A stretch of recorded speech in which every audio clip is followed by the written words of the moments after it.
The Bears finally get back in the win column without Matt Nagy calling plays. Who would have thought that Matt Nagy not calling plays would get the Bears a win? So, are the Bears back in Chicago? Or were the Lions that bad? Or did the Lions not show up? Is Matt Nagy's play calling career over? Is Coach Lazor going to be an offensive guru-minded offensive coordinator? We discuss all that here and more on the Coach Steve Show podcast. Before we dive into all of that, please subscribe to the channel on YouTube, the Coach Steve Show YouTube channel. Please, if you're listening to this in podcast form, if you're listening to it on Apple, please follow it. Follow it so you get the latest updates when these episodes drop. Please leave it a 5-star review or a 4-star review, whichever you feel. Leave a comment on how to get better. If you're listening to it on Spotify or Google, iHeartRadio, Pandora, please follow it as well to get the latest updates on these episodes. Share it out, subscribe to it, all that good stuff. Also, this podcast can be found on the Belly Up Sports Podcast Network. So go to bellyupsports.com. See the podcast there. Check out all the other podcasts there. They have podcasts and blogs for every single sport, even fantasy sports, even things that aren't even sports, you can find on there. And betting is in full swing. I'm making bets. A lot of other podcasts and people in sports are giving you different ideas how to make bets. And hopefully you are listening to me when we come into NFL picks and all that. Hopefully you're making some money. If you go to mybookie.ag and use the code BELLYUPFANTASY, it will double your very first deposit, which will also let them know that I sent you. Also know you're listening to the Coach Steve Show podcast, and it helps out this podcast grow and the Belly Up Sports website grow. If you go to mybookie.ag and use Belly Up Fantasy, it doubles your first deposit. You can do same-game parlays. You can do multiple in-game picks. And if you deposit $50, use the code, you get $100. It's free money. Who doesn't like free money? Go to that website, use the code, let them know I sent you. It helps us out, and it helps you win money. Who doesn't like money? And who does not like free money? So please go do all that for me, and I appreciate you guys listening so much. We got a nice show for you today. We're going to go over Bear down, Chicago Bears finally getting a win, 24-14 over MCDC, Detroit Lions. Detroit Lions came to Chicago, to the Windy City, to the new Arlington Heights Chicago Bears. Justin Fields getting a start. Andy Dalton still battling a bruised knee. Nick Foles backing up the rookie. And it was a mystery. It was wonder of who was going to call plays. Was it the failed guru of Matt Nagy, or was it going to be Coach Lazor to be calling plays? Coming into the game, you immediately saw that Matt Nagy was not calling plays. He did not have his sheet over his face calling plays. He had the sheet wandering the sideline on the headset, talking to somebody. And you immediately saw there was a difference in the offense for the Chicago Bears. Matt Nagy finally gave up play calling, something that Chicago fans have been asking for since last year, for him to give up play calling. People like Matt Nagy for some reason. I know, like Pat McAfee, who I respect, is a big reason why, he's one of the reasons why I want to do sports podcasting. He likes Matt Nagy. He thinks he does a good job. There's other people out there in the NFL world that like Matt Nagy and think he does a good job. I personally think he doesn't. Does his offense fit somebody else? Probably. but he's not good at adjusting to what he has. We saw last year when he gave it up halfway through the year and Coach Lazor came in, you saw a completely different offense. Tight ends were being used, double tight ends, unbalanced formations, getting Mitch out of the pocket, getting Nick Foles to throw differently, getting Mitch to throw on the run, and doing all this creative stuff. They got to the red zone. They used Jimmy Graham more, the way they were running, jet motions, and all that other stuff. Coach Lazor this Sunday dialed it up. They got the ball first, marched right down the field and scored. A lot of run plays, a lot of moving the pocket, a lot of keeping a tight end to blocks. Now you got 6-man protection. There was times where they had a tight end stay in block and a running back chip and block. So you had 7-man protection until the running back would leak out. Coach Lazor dialed it up for the Chicago Bears this Sunday versus the Lions. Justin Fields was 11 of 17 for 209 yards passing, even though he did get sacked one time for 24 yards because he did fumble it. He had no touchdowns. So basically, when they get sacked, they take away their pass yards, which I find incredibly stupid. So he technically, in their book, had 185 yards passing, but in real reality, he had 209 yards passing. The run game was there. David Montgomery had 106 yards rushing. Williams had 55 yards rushing. Darrell Mooney came to play, had 125 yards receiving. Allen Robinson came in with 63 yards. He was targeted 3 times with 3 receptions. The offense for the Chicago Bears came to play. The offensive line played better. Now, I think that's also because the Detroit Lions, no offense to them, their defensive line was not like the Cleveland Browns. You did not have that type of like Clowney coming on there and everything else. The Detroit Lions defensive line was not the best. But you got to take what you can give you. Football is a game of confidence. It's a game of inches, and it's a game of playing now. So against the Browns, the offensive line for the Bears did not play well. They couldn't block somebody on Twitter if they tried. They couldn't do block somebody's face and put their hand right in front of any of that. Detroit Lions defensive line was not very good, so the Bears offensive line did what was supposed to happen. But pressure was taken off of them with runs up the middle, and then when they start to pack in the line, they could shift the pocket. They could do a couple rollouts. They would jet motion to get the defense to look that way, fake. They were doing all that type of stuff. And once the run game gets going, that we've seen this before. When you get the run game going in the NFL, or pretty much anywhere, even if I don't care what offense you run, you get the run game going, that makes the quarterback's job easier. And I've said this from the get-go. Justin Fields will be more comfortable and be able to be confident in the throws he makes if he has a competent run game. At Ohio State, he had 2 running backs that could get him 100 to 150 yards rushing apiece. So you're looking at between 200 and 300 yards of rushing yards per game for Ohio State when Justin Fields was the quarterback, which allowed him to be comfortable in the pocket because they would drop and only bring 3 or 4. He was able to read, even though he's a one-read quarterback. He'd stand there and see if he could get his one read or his check down. But regardless, it makes him feel more comfortable when they drop, everybody only bring 3 or 4, and he stands in the pocket. Now he can go run, which is what he can do. And I've said that from the get-go. You have to play to Justin Fields' strengths. You have to be able to call plays for him. When you get the run game going, you're doing eye candy stuff. You're giving that offensive line some confidence. When the offensive line knows I'm going to have a tight end here, a wing here to help me block, maybe you bring another lineman in to go on balance when you're going to keep the running back in and all that. That gives them a lot of confidence to stay in or know that they have some help. Pressure takes off of them. They're not thinking as much. They're not giving up as much ground. It helps. So when Justin Fields has a run game and have protection, he looks way more comfortable like he did this Sunday. There were some throws he overthrew. There were some he didn't complete, but they ran the ball a lot more to help take the pressure off him. He is a rookie, and I've never once said Justin Fields isn't good. I just don't think he is as good as everyone says he is now. Typical Ohio-type fans that have come out and said that, and some Bears fans need to take a step back with all that. But I also have said if you call the right game for Justin Fields, he is going to do better. So when you move the pocket, you keep the game plan simple. You get some medium throws. You have that run game. He's able to make post throws, deep out throws. Like we saw, he had 2 really dime throws, which he can do when you give him time in the pocket and he doesn't get pressure. Okay. Now, what I mean by he's a one read quarterback, and this is me probably just defending more about what I say.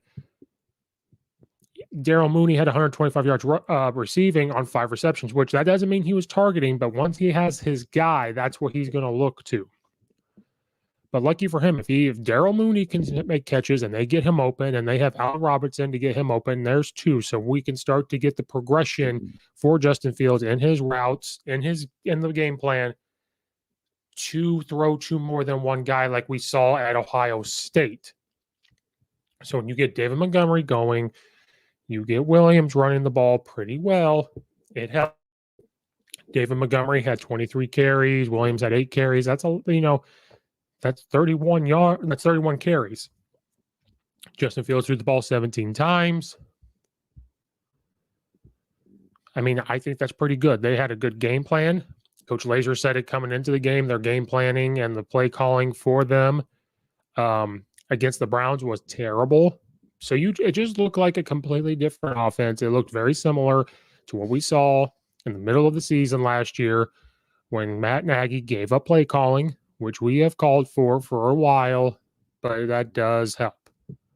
So offense looked better. They looked competent. They were able to run the ball.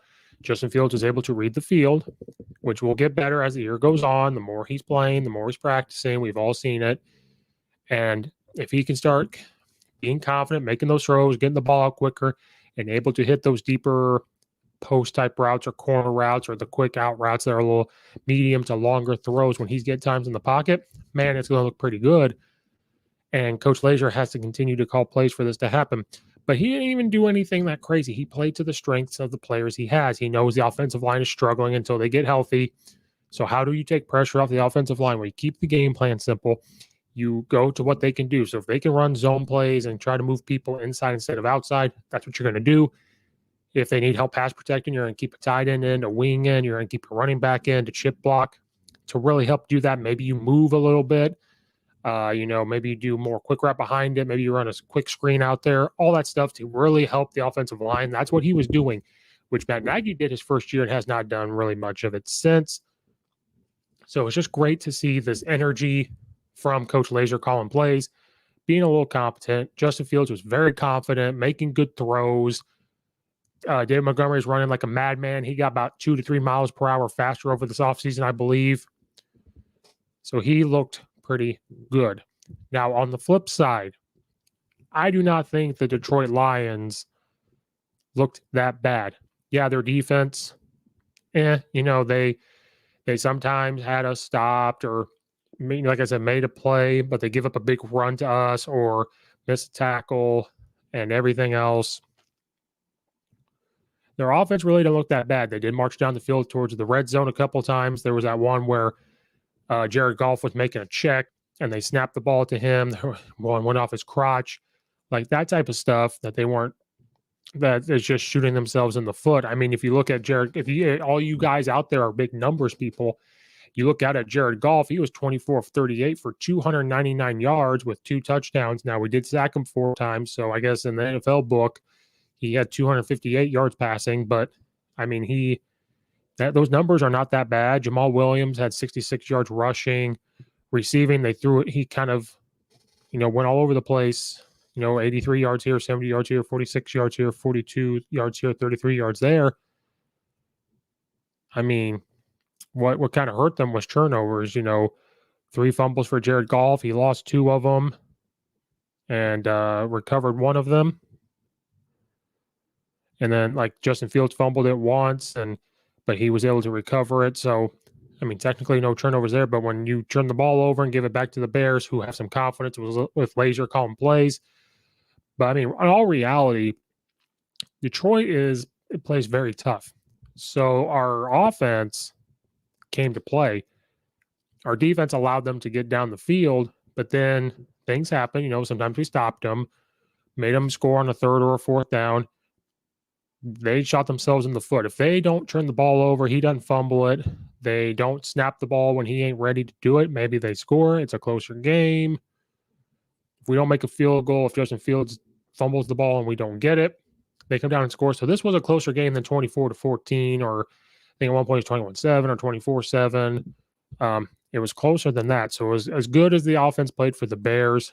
They could have played better. Maybe could have got a little more. But Detroit Lions were not that bad team. They're 0-4. They might be one of the best.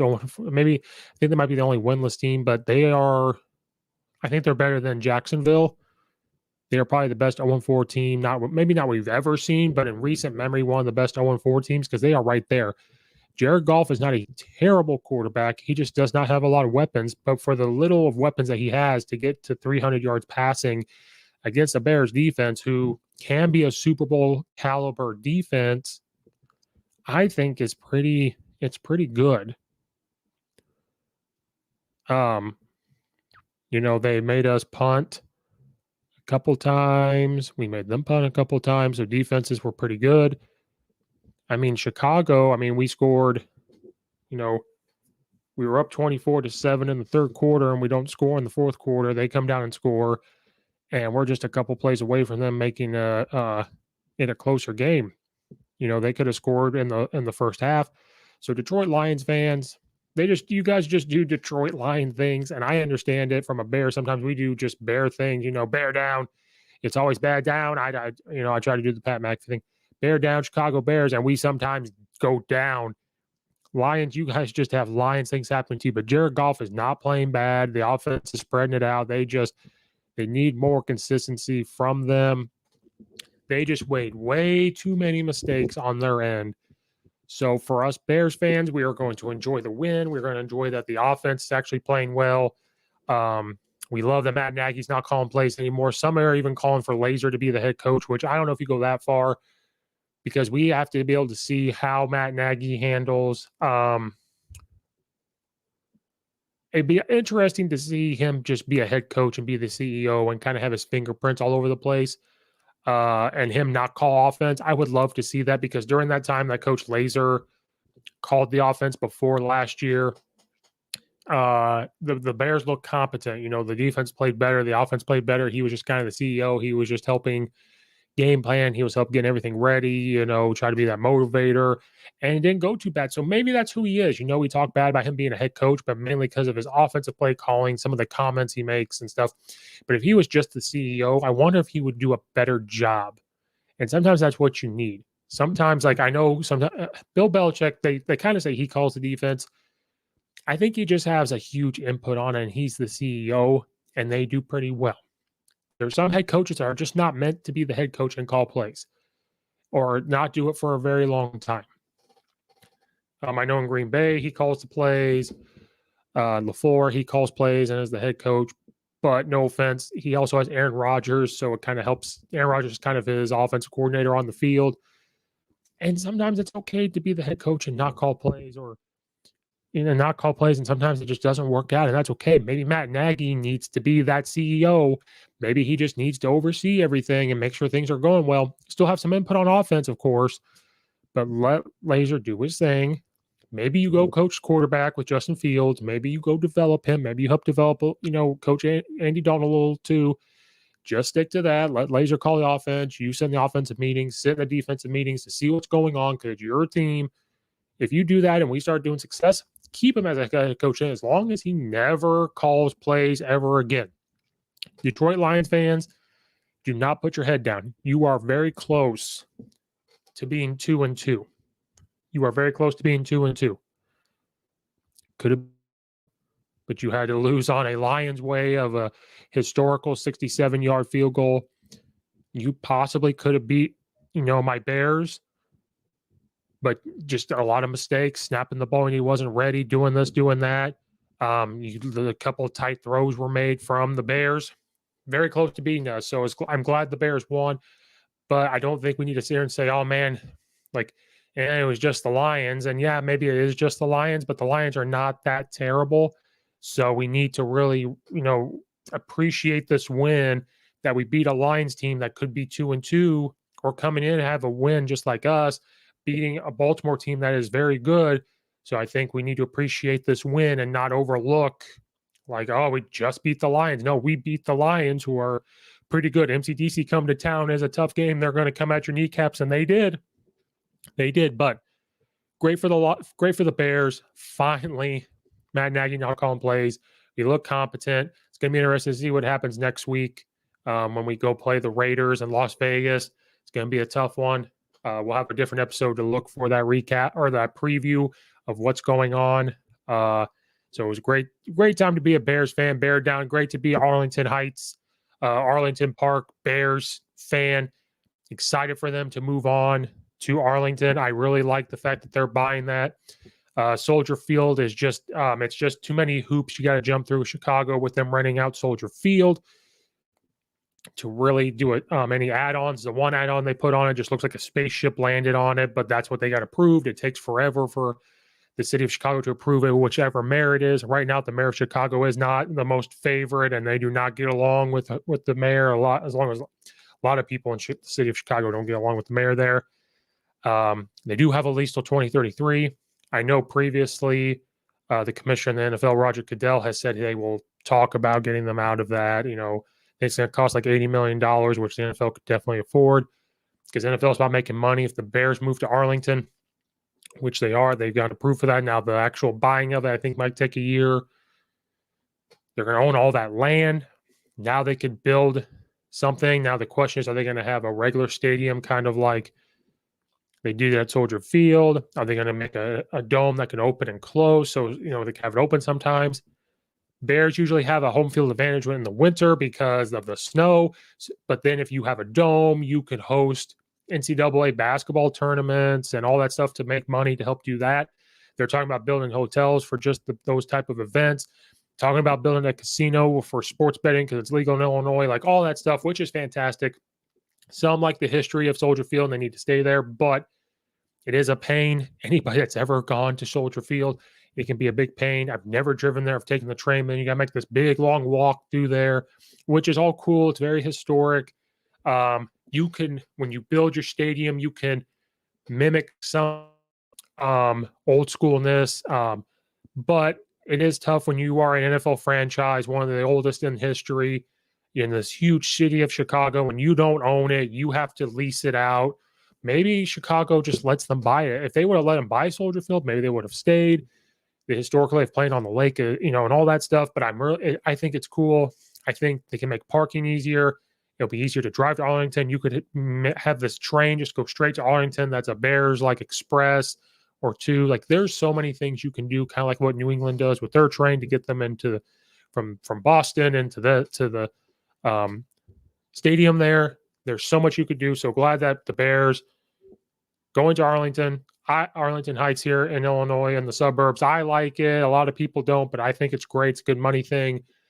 And more personally for me, it'd be a lot easier to get to a game. Love it. People, I know the history side, but I think you can bring some of that history there. You can mimic, you can make these halls of George Hallis. You can have all this history.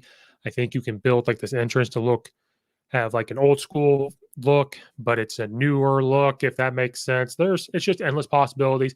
This is not going to happen for many, many years because you have to buy it. They have to get all that done, which they did, but now I heard it's going to take a year. Then you got to fight to get out of the lease. Then you have to come up with this plan to how much land are you going to need? I think you have to redo roads and build this stuff. So it's going to take years. I mean, it's probably going to take 5 years, if not longer, to build this. But Roger Goodell will help them get out of it. If the Bears make money, they're going to make money.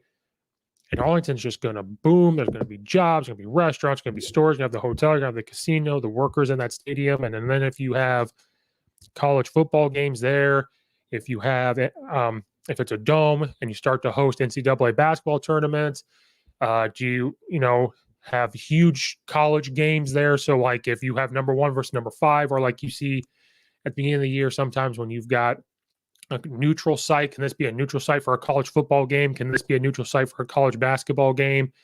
Could it be used to host the Illinois high school state? Right now, Illinois high school football state is at the U of I football field one year, and then the next year they'll go play at NIU. Could they do that for football? Absolutely. Basketball right now is going to be at the U of I. Could you use this for a state tournament? Like all this stuff is possible. You can host way other sports than the ones I'm talking about, but I think a lot it can be good out of them going to Arlington, not being so deep into the city, so hard to drive there, so hard to maneuver in the city of Chicago and do all that. I think it's going to be great. To end the show, we're going to talk about my NFL picks that I had for week 4. In week 3, I went 13-3. Hopefully you picked some. And my week 3 bets were 3-0. I was on a hot streak. My week 4, picking the teams to win or lose, I went 11-5. Now that's not terrible, but I mean to go from 11-3 to 11-5, but to be 11-5 is not bad. I will take it. There was some games that I didn't think the Jets were going to beat Tennessee. I picked Detroit to beat the Lions, or Detroit to beat the Bears, sorry. Even though the Bears are my team, but just the way things were going, who knew what was going to happen? Thought maybe, to do that. Thought New Orleans was going to play better, but 11-5, I'll take it. Now my bets, I took Tennessee -6.5. They pooped all over that. I had Tampa Bay -6 versus New England. New England came out and played way better than I thought they were. Tampa Bay didn't play as great as I thought they were. New England probably should have won that game. So I had Tampa -6.5. Did not get that. Buffalo versus Houston, I took the over. I was off by 7 points. If Houston would have freaking scored, if they would have scored and Buffalo had a field goal, I would have taken it. So I was close. I was not far off with that, but I did not get that. But Detroit and Chicago, I took the under I took my under 41.5. I was able to get that with 38. So I got one of them right. So I was 1-3 on my bets, not the greatest. And then our next NFL episode, I will give you my NFL week 5 picks and bets. Hopefully I get better bets.